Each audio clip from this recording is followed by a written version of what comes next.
Chapter 10. Evidence. It's not me, babe. It was 4:52 p.m. when the text came in. Rhonda was in the backyard, trimming dead blooms from her hydrangeas, her gloves flecked with soil, when her phone buzzed on the patio table. She wiped her hands, picked it up, and squinted at the screen. From Mindy S. Marketing. So happy for you guys. Congrats, Mama. Attached was a photo. A candid shot, clearly taken in the office, slightly blurry but unmistakable. The pink balloon bouquet. The glittery banner. Congrats, Daddy-to-be. And there was Rob, right in the middle, caught in a half-smile, half-grimace that now made sense in a way she hadn't wanted it to.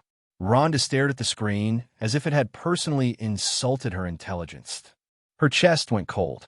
Her hands went still. She wasn't pregnant. She hadn't even been touched in months. Rob came home whistling like a man who'd just defused a bomb and was dumb enough to think it was over. "Hey," he said, setting down his briefcase. "Smells good. What's for? Are you out of your goddamn mind?" He blinked, mid-unlace of his shoes. "I what?" She was holding her phone, arm extended like evidence in a trial. "Congratulations on the baby? Balloons? Banners? My uterus has apparently become an office mascot." He stepped back, hands up, defensive. Okay, I can explain." "Great," she said, icily calm. "I'd love to hear the joke where you knock someone up and send celebratory decor to your place of employment. Bonus points if it's a knock-knock joke." "It was a prank," he said quickly, voice cracking under the weight of too many half-lies. Mary, thought it would be funny." "Mary," Rhonda repeated, tasting the name like poison. "The intern. She's not an intern anymore." "Fantastic. And I'm not pregnant anymore, either. Turns out I never was." He sighed. "It was meant as a joke. I didn't know she was going to go that far. I told her to stop." "Oh, you told her." "Rob, that doesn't sound like a joke. That sounds like damage control." She was pacing now, a storm in motion, gripping the back of a dining chair like she might throw it. "You told me it was just work. That things are just busy. You think I haven't noticed how distant you've been? How late you come home? How you've been smelling like Victoria's Secret threw up on you?" "It wasn't," he faltered. "Nothing's happened. Having an affair is one thing, but pregnant, real or not." The emotion was becoming too much for Rhonda. She could barely breathe. "How could you?" "There is no baby," Rob said like he thought it would make things better. She raised her eyebrows. "Really? Because something sent a baby balloon bouquet to your office. And unless our houseplants are reproducing, I think I deserve a better story." He opened his mouth, then closed it. He had nothing. Rhonda nodded, slowly, the way someone does when the final puzzle piece is found, and it fits exactly where she didn't want it to. She stepped back and said, almost softly, "Get out." "Rhonda, don't. Just don't." She turned away, her voice cracking just enough to break him. "I can't even look at you right now." He stood frozen for a beat, and then did the only thing he was still good at. He left. "I'm going for a run," he muttered as he ran out the front door. Chapter 10.5. Mary Fontaine. It was just past 11 a.m. the next day when Rhonda stepped into the lobby of Sanders & Company, her heels clicking like a countdown. She wore all black.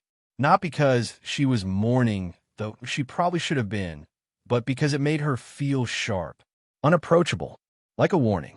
The receptionist, fresh out of college and still clinging to optimism, started to rise. "Ma'am, do you have an appointment?"